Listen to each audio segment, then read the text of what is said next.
berproses karir di Tentara Nasional. Tamu yang pertama, mari kita sambut Imam Bukhori.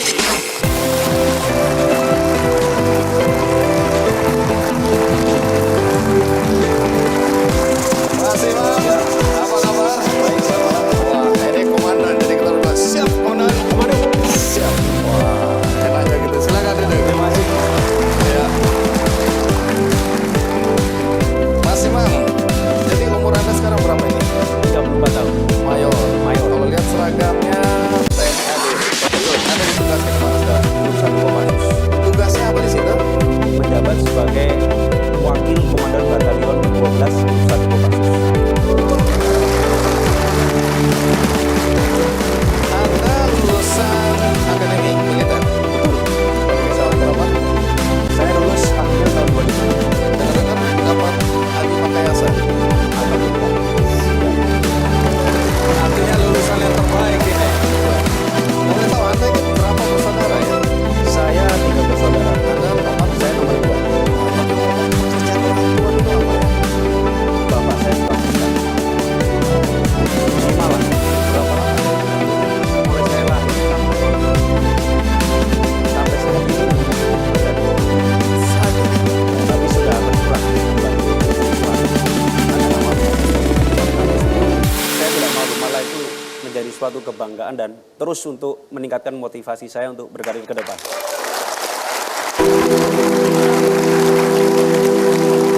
Kalau ibu pekerjaannya apa? Sekarang di warung sepatu.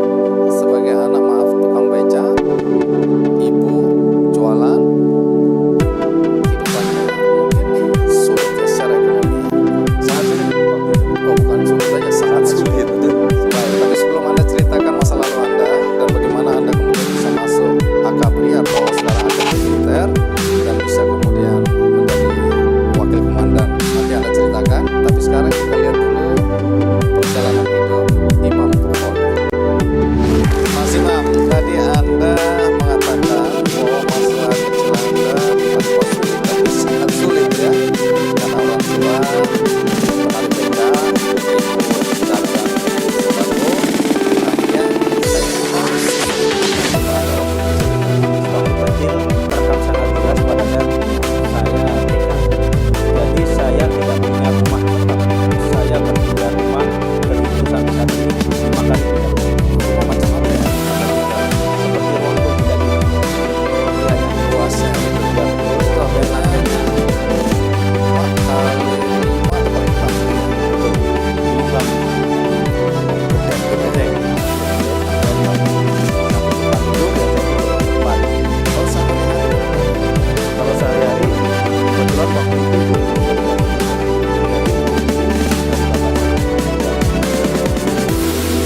kemudian Anda bisa masuk akademi militer.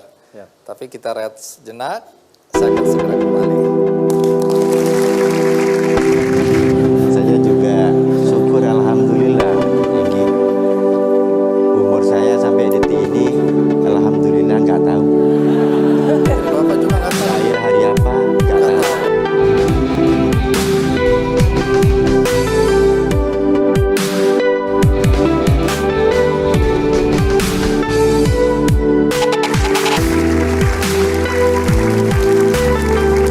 Ya, Mas Imam, menarik ya, masa lalu Anda anak tukang beca, ibu waktu itu tidak bekerja, tinggal di rumah petak, tidak berkali-kali sampai 5 kali ya. Mau terakhir keluarga sendiri ya, jadi sekolah umumnya dapat beasiswa karena Anda tergolong pandai. Kemudian saya benar-benar bahwa tidak mudah juga waktu itu dapat beasiswa, tapi untuk transportasi, uang makan, uang jalan, gimana juga. Kalau untuk transportasi ya kadang ada jalan kaki. Jadi waktu SMP saya kurang lebih dari rumah ke sekolah 20 menit jalan kaki. Jadi Anda harus pulang pagi. Kalau untuk uang jajan ya kita minta dari bapak saya, dari orang tua kalau ada yang dikasih dan maksimal itu 500 rupiah. Tidak terlalu dari Tidak terlalu tidak ada. dan bagaimana ceritanya Anda bisa masuk akademi Waktu SMP, lulusan SMP, saya bertekad bahwa saya harus mencari sekolah yang minimal saya siap kerja. Karena dengan kondisi orang tua, saya berpikir ini kuliah tidak mungkin. Jadi saya harus siap untuk sekolah yang bisa memberikan saya kerja. Karena waktu itu terpikir STM dan yang kedua ada penawaran S1 Taruna Nusantara di Magelang. Kebetulan ada senior yang promosi. Saya tertarik dengan promosi dari senior saya yang sudah gratis, SMA-nya bulan, tidak ada biaya, saya dapat satu juta waktu itu. Akhirnya saya ikut tes SMA Nusantara dan alhamdulillah saya langsung masuk ke SMA Nusantara. Nah di situ SMA Nusantara ada juga setiap tahunnya di SMA itu diadakan pertemuan alumni. Tahun sejak kelas 1 saya sudah menetapkan saya berkeinginan untuk menjadi perwira angkatan darat. Kalau kuliah saya kira biaya kos dan sebagainya tidak cukup, sehingga saya kelas 1 sudah menetapkan cita-cita untuk perwira. Nah, setelah Anda lulus masuk Taruna, bagaimana reaksi orang-orang di kampung? Karena saya dengar ada komunitas tukang beca ini ya, komunitasnya ayah Anda ini ya. Apa reaksi mereka gitu ya, melihat anak salah satu dari anggota komunitas bisa masuk ke Taruna itu lulus Taruna? Rekan-rekan sekerja bapak saya bangganya luar biasa bahwa tersiar kabar wah Imam sudah sukses, gajinya sudah besar, gajinya sudah begini, wes kamu gak usah kerja, tidur aja di rumah ada Imam katanya. Padahal masuk Padahal baru masih Taruna. baru Taruna, Oh, Mas Andi. oke. Jadi masih Taruna. Ya saya anggap semua itu sebagai doa dari rekan-rekan yang turut berbangga, turut mendoakan saya sampai menjadi seorang Taruna waktu itu. Mas. Dan menarik karena Anda lulusan terbaik ya di Makayasa, kemudian ada penghargaan yang diberikan oleh komandan waktu itu ya. Betul. Ditanya harusnya apa, dapat rumah, tapi kemudian Waktu jadinya apa? itu kami waktu dari Makayasa dapat berikan rumah satu. Ditanya, saya mau renovasi rumah. Dan komandan rumah saya tidak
lulusan apa?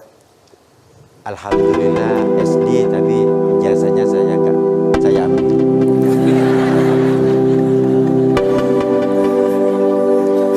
Saya juga syukur alhamdulillah niki umur saya sampai detik ini alhamdulillah nggak tahu. Bapak juga nggak tahu. Lahir hari apa nggak Nggak tahu, tahu. nggak tahu. Jadi ini saya bersyukur karena merasa muda. Iya, karena nggak tahu. Kalau ibu bagaimana menilai Mas Imam nih? Apa yang menjadi perhatian ibu selama masih dari kecil kemudian dewasa?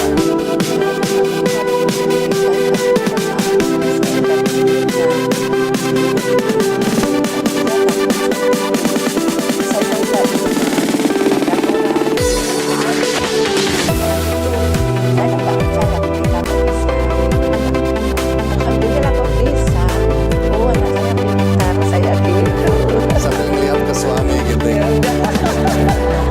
Turunan di sopo. Kalau boleh tahu apa yang dan Bapak wariskan kepada Mas Imam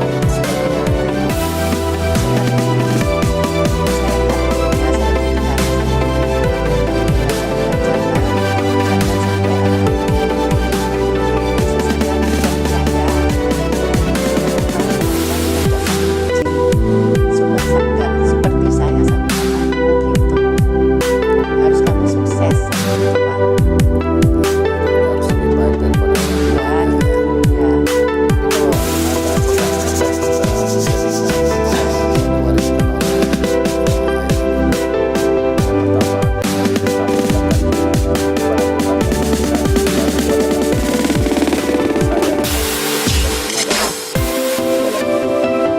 Yang kedua, saya selalu terngiang-ngiang termotivasi oleh Bapak dan Mas.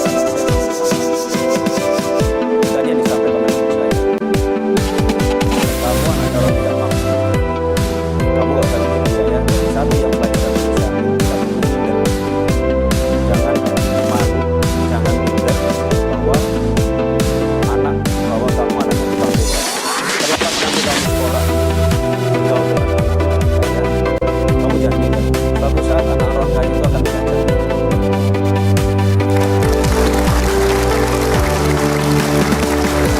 baik. Nah ini pesan buat anak-anak muda Mas Imam ya, yang selama ini saya dengar juga masih banyak yang merasa kalau lahir dari anak keluarga miskin, yang orang tuanya tidak mampu atau tidak rendah, kemudian merasa minder dan merasa bahwa mereka tidak akan bisa mewujudkan mereka. Mimpi itu mereka mati. Masih macam ini pesan saya kepada dan kepada rekan-rekan kita yang sampai saat ini masih bekerja. Yang pertama kepada orang tua, kepada orang tua, anak, jangan takut untuk menyekolahkan mencari pendidikan. Ini sudah dibuktikan dengan bapak ibu saya. Bapak ibu saya seorang tukang becak, tetapi tidak pernah lelah untuk menyekolahkan anaknya. Sekali lagi, pendidikan itu poin paling penting di saat masamu tua orang tua saya yang sebentar lagi mungkin sudah tidak bisa bekerja lagi. Di situ ada anak-anaknya yang siap untuk membantu di masa tua mereka. Poin yang kedua, Mas Andi, jadi jangan minder kepada seluruh pemuda yang mungkin senasib dengan saya dan pernah minder dengan pekerjaan orang tua kita. Justru dengan pekerjaan background yang kita miliki itu bisa jadikan batu semangat, motivasi untuk kita mencapai cita-cita yang kita harapkan, minimal bisa melebihi orang tua. Baik, terima kasih Mas Imam, Pak Salam, Bu Siti. Terima kasih banyak yang sudah hadir di acara kita. Memberikan inspirasi, motivasi bagi siapapun yang menonton acara ini. Terima kasih sekali lagi.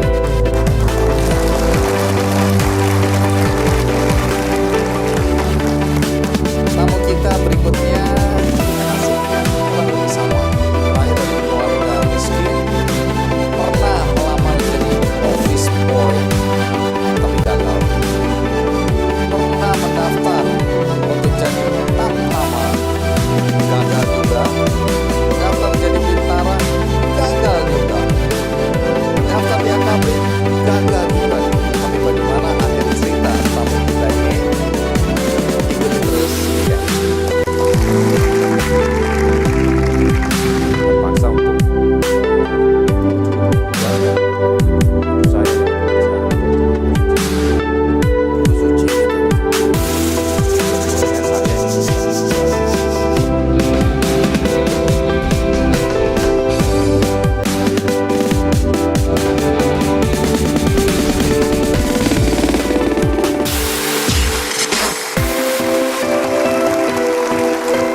lulusan Akademi Angkatan Laut tahun.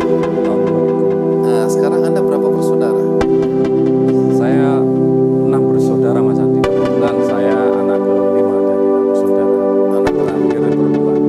Oke. Yang kakak-kakak? Kakak Ada lagi perempuan, atau laki semua? laki semua terakhir perempuan. Satu-satunya perempuan. Satu-satunya perempuan. Jadi sebenarnya kenapa jadi 6 itu saya sudah tahu jawabannya. Laki, coba lagi, laki, coba lagi, laki, coba lagi, laki. Akhirnya. Jadi Anda sebenarnya lahir dari percobaan aja.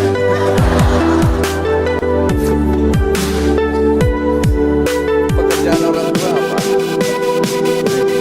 Pekerjaan orang tua adalah Pernah menggarap bukan pelarang.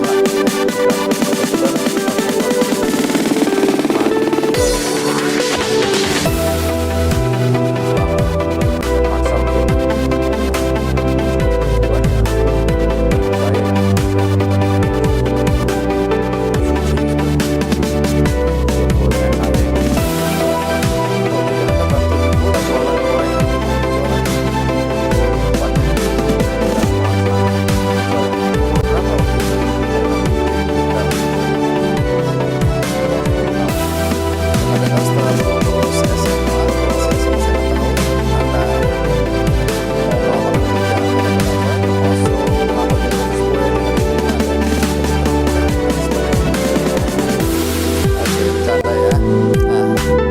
untuk kasir juga gagal ya. 4 kali betul Anda ingin jadi anggota TNI, mulai dari daftar pertama nggak bisa, gagal, Bintara gagal, kemudian kita juga gagal, coba lagi, baru kemudian ada cerita yang dimana ada yang berhasil. Tapi untuk sementara kita saksikan dulu. Masih berkaitan dengan masa lalu Anda ya. Tadi ayah petani sebenarnya dan penggarap ya, ada di hutan dan perpisahan. Kemudian tanahnya dijual oleh yang punya, ayah Anda tidak bekerja. Tapi belakangan saya dapat info bahwa ayah Anda jadi supir angkot. Kapan itu jadi supir angkot? Dan dengar-dengar Anda sering bantu jadi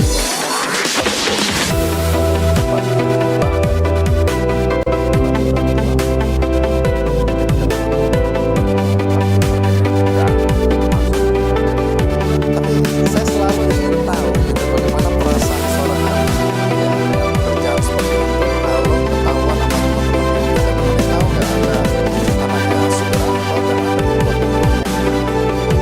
berapa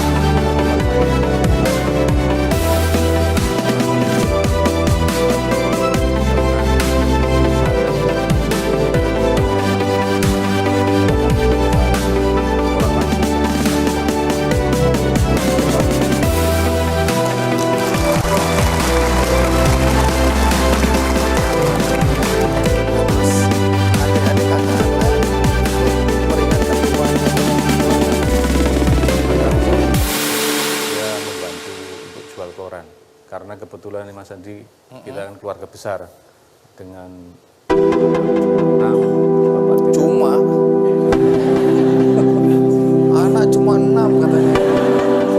Di acara ini kami selalu ingin tahu bagaimana anak dari keluarga yang sangat sederhana atau bisa dikatakan miskin kemudian bisa masuk akademi militer, sekarang dengan pangkat letkol jadi komandan kapal perang ya. Ini kan sesuatu yang prestis ya. Nah, tapi nanti Anda ceritakan. Sekarang kita lihat dulu. Saya akan segera kembali. Baik.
sekarang gagal sekali, kayaknya dunia runtuh. Menarik juga, mudah-mudahan anak-anak muda sekarang mendengar cerita Anda ini. Jadi gagal, tapi coba, toh akhirnya berhasil ya. Terus masuk Akabri Laut Surabaya. Laut Surabaya. Lulus tahun. Saya lulus tahun 2000. Nah, saya adalah orang yang percaya bahwa seseorang yang sukses tidak apa aja itu kan ada nilai-nilai diwariskan oleh orang tua kepada anak itu. Saya punya keyakinan yang tinggi sekali. Mau orang tuanya kaya, mau miskin, mau pendidikan rendah, pendidikan tinggi, pasti ada nilai-nilai yang dia wariskan kepada anaknya sehingga anaknya bisa sukses. Nah, ngomong ayah masih ada.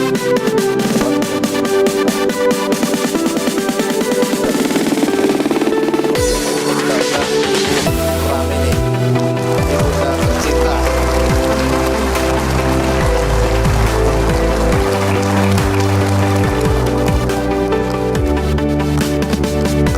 Baik, Ibu Ramini apa kabar? Baik, nggih, matur nuwun, monggo Kinara. Asalipun pundi? Nggih. Cantol itu nggak sengaja ya, jatuh terus nyantol gitu ya. Jadi ibu pendidikannya apa terakhir? Nah Bu, cerita sifat-sifat dari Mas Haryono waktu kecil ini apa yang kenang, yang menonjol? Baik. Untuk wajah.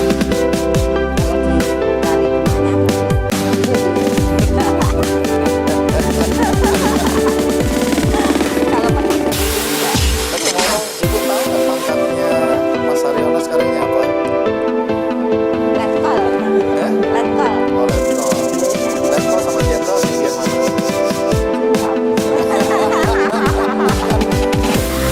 Kalau ibu sendiri itu nasihat ibu waktu Mas Haryono kecil itu apa ya? Nasihat yang ibu sering sampaikan.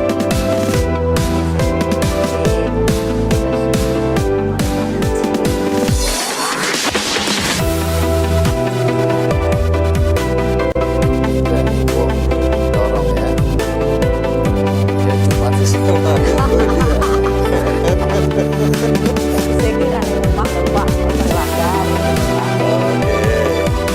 Nah, terus kalau Mas Haryono sendiri ya, lepas dari ayah sudah tiada ya, tapi nilai-nilai yang Anda jadikan pegangan. Kalau ayah pendidikan apa? Bahasa nilai-nilai yang kuat yang Anda pegang dari baik ibu maupun ayah itu apa?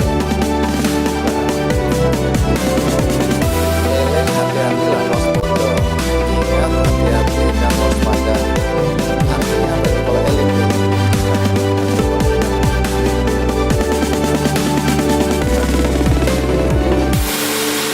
Cita-cita. Yang kedua, hati-hati dalam berbuat, bertingkah laku kita harus hati-hati selalu berdoa. Waspada, kita harus kesiapan kita harus selalu mengutamakan kepentingan masyarakat. Jadi artinya hidup kita bisa bermanfaat untuk orang lain. Jadi itu yang Anda pegang ya. Ibu, pernah nggak terbayang Mas Haryono ini bisa jadi seperti sekarang? Soalnya kita kan orang muda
Angkatan Laut ada slogan Join the Navy to see the world.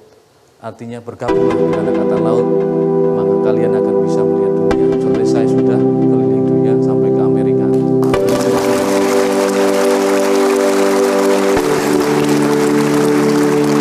Baik, matur nuwun nggih Bu. Terima kasih Mas Haryono. Tamu kita berikutnya ini juga menarik karena ayahnya sudah ikhlas anaknya jadi tukang bakso keliling. Bahkan ayahnya yang tukang bakso itu sudah membagi wilayah. Nah, kamu nanti dagangannya wilayah utara, ayah di wilayah selatan. Kira-kira gitulah. Tapi sekarang dia jadi apa? Terus kalau gue yang bagi warnanya itu kecuali, tapi tiwul yang saya makan itu warnanya coklat kehitaman.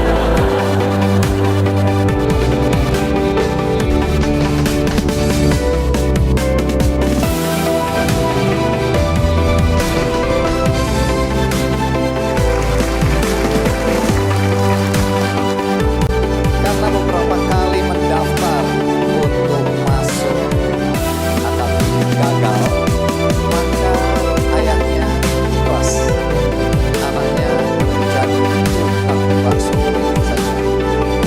Bahkan ayahnya yang juga tukang bakso sudah membagi wilayah, bagaimana mereka berdagang dan membagi rezeki.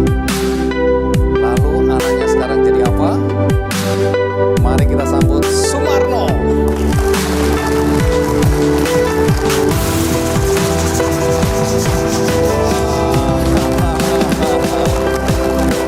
Kita panggil sekarang Kolonel Sumarno. Siap. Matur nuwun, terima kasih. Silakan duduk.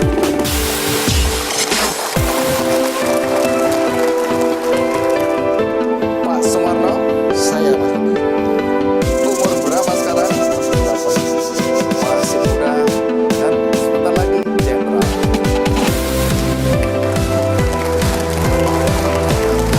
Kalau Anda juga lulusan Akademi Militer atau AKABRI?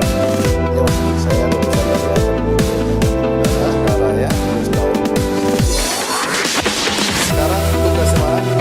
Tugas saya sebagai Kepala Bagian Operasi Pengamanan Sekretariat Militer Presiden di Kementerian Sekretariat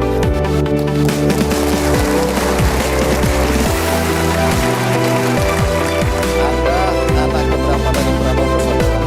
Saya anak kedua.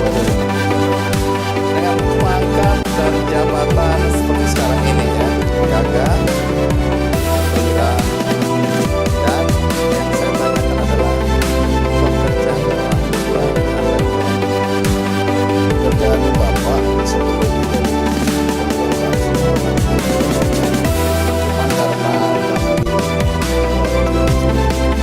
masih tidak bisa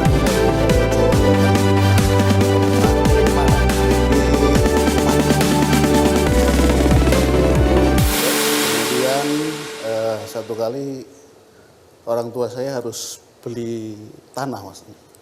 Tanah, tapi dengan menjual becaknya, kemudian menjual sepedanya, sama perhiasan dari ibu saya dijual juga untuk membeli tanah supaya bisa bikin rumah sendiri. Nanti saya akan tanyakan bagaimana akhirnya Anda bisa masuk ke AKABRI, jadi angkatan udara, pangkat kolonel, kerja di istana, ya. Tapi sebelum sampai di sana,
saya makan ini warnanya coklat kehitaman. Agak beda Mas Adi. Memang kondisi ekonomi yang sangat sulit ya. Dan dengar-dengar karena kesulitan ekonomi pula Anda ngejar-ngejar layangan ya. Apa hubungannya antara kondisi ekonomi dengan ngejar-ngejar layangan? Setiap kali saya pulang dari Gembala Kambing itu saya dapatkan minimal 3 layang-layang putus. 3 layang-layang putus itulah yang saya jual kembali. Bisnis ini ya. Saya jual kembali, kemudian uangnya begitu saya taruh di tabungan itu. Tabungannya pakai bambu. Kemudian bilang, tabungannya saya pinjam dulu ya. Untuk beras. Dan ada cara lain sawah gitu ya. Ya, Pilih berapa? kami rebus, kemudian setengah matang kami ambil batoknya, kemudian kami setelah kami tumbuk sampai halus, kemudian kasih oleh mama, saya bilang saya mama, kemudian masalah kita itu saya enak mas waktu itu. Waktu itu. Lalu sekolah bagaimana ceritanya orang tua bisa membiayai Anda dan saudara-saudara? Untuk sekolah saya masih ingat sekali setiap kali ada kenaikan sekolah seperti bulan Juli biasanya orang tua saya harus memberikan kami semua anak-anak seperti baju, seragam, tas, sepatu dan sebagainya. Saya kirimkan tanah, rumah dan tanah dari orang tua itu diakunkan ke satu bank untuk mendapatkan pinjaman dari bank. Kemudian setelah itu baru untuk beli yang saya sampaikan tadi. Dan lagi saya kepada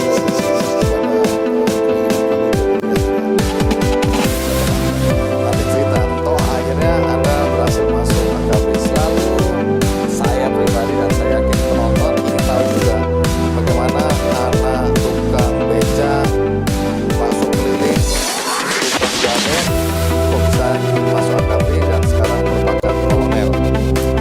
Kita rehat Sina, saya akan segera kembali.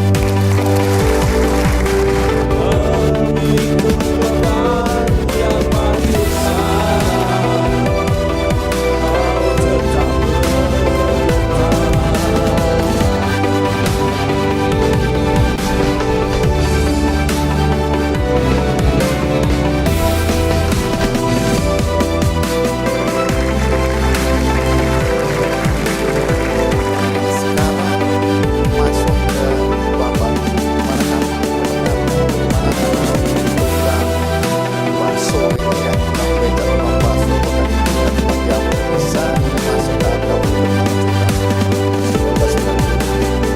saya dipanggil oleh orang tua saya. Dia sampaikan bahwa Le, kata orang-orang SMA-mu itu bagus, jadi kamu harus kuliah. Senang hati saya, senang sekali. Tapi kalau kamu kuliah, adik-adikmu yang 4 orang itu gak akan sekolah. Orang tuamu hanya bisa memberikan modal kepada anak-anaknya hanya sampai SMA. Setelah itu ya harapannya kamu bekerja. Saya kira demikian. Ya, saya manut saja dengan kondisi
Gimana ceritanya itu?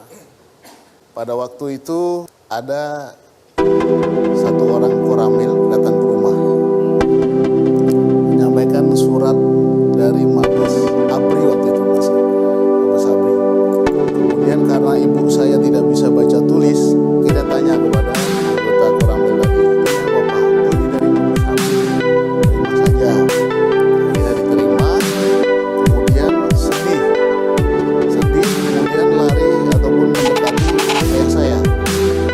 Pak, ini ada surat dari Mabes Abri diantar oleh anggota koramil. Ini maksudnya apa? Bapak saya juga bertanya-tanya, akhirnya kedua-duanya mempersepsikan saya meninggal. Ini surat pemberitahuan meninggal. Ini anak kita meninggal ini, karena ini surat pemberitahuan meninggal. Padahal belum dibaca. Nangis, saya nangis. Nah, untungnya saat itu orang tua saya ingat, oh ya, Pak RW kita kan dari kepolisian, ayo kita ke sana. Akhirnya mereka berdua ke rumahnya Pak RW. Kira-kira dari rumah ke rumahnya Pak RW itu sekitar ada 300 meter. Jalan ke sana sambil nangis. Betul. Jadi orang sekampungnya ada apa ini? Sambil menangis dua-duanya. Pak RW sampaikan, Pak RW anak saya bagaimana? Kemudian dibaca oleh Pak RW, sampaikan oleh Pak RW. Pak, ini surat kabar baik. Ini menyampaikan bahwa Demarno sudah diterima di Akabri, sekarang lagi pendidikan. Jadi jangan nangis. Orang anaknya diterima Akabri kok nangis. Ya, berhentilah nangisnya. Kembali lagi, saya tadi kan cerita tentang nilai orang tua yang saya yakini bahwa itu selalu diwariskan kepada anak. Dan salah satu yang saya dengar kabarnya adalah soal kepala ikan. Nah, ini ada adik Anda mau datang mengantarkan ikan goreng. Silakan Pak Sri Sumartini atau biasa dipanggil Nik.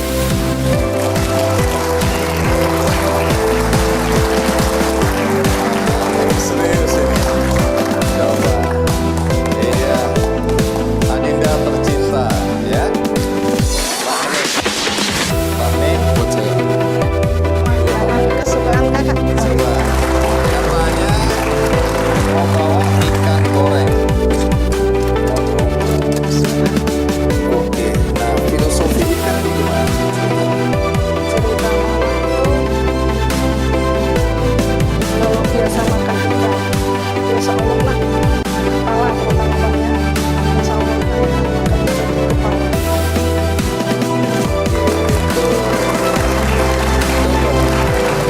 Tapi kenapa nangis? Lama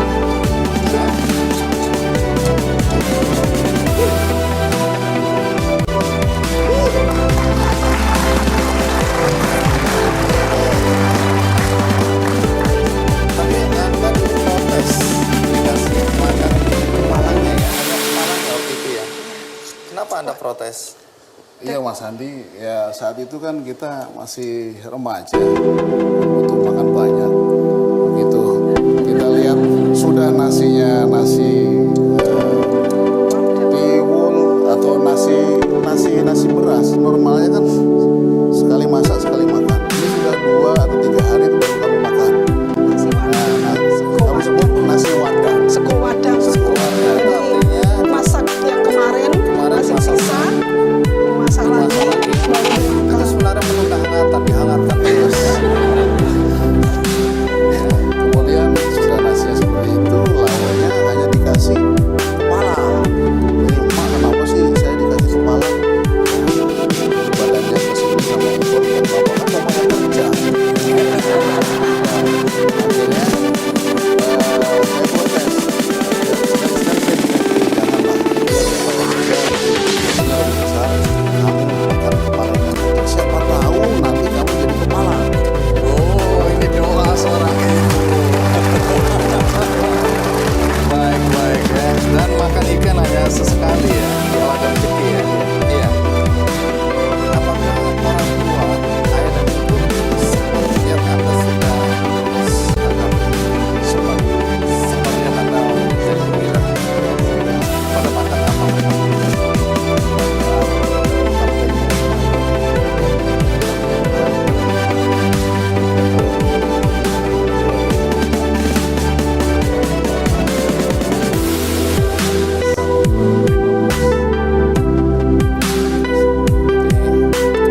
bagikan kepada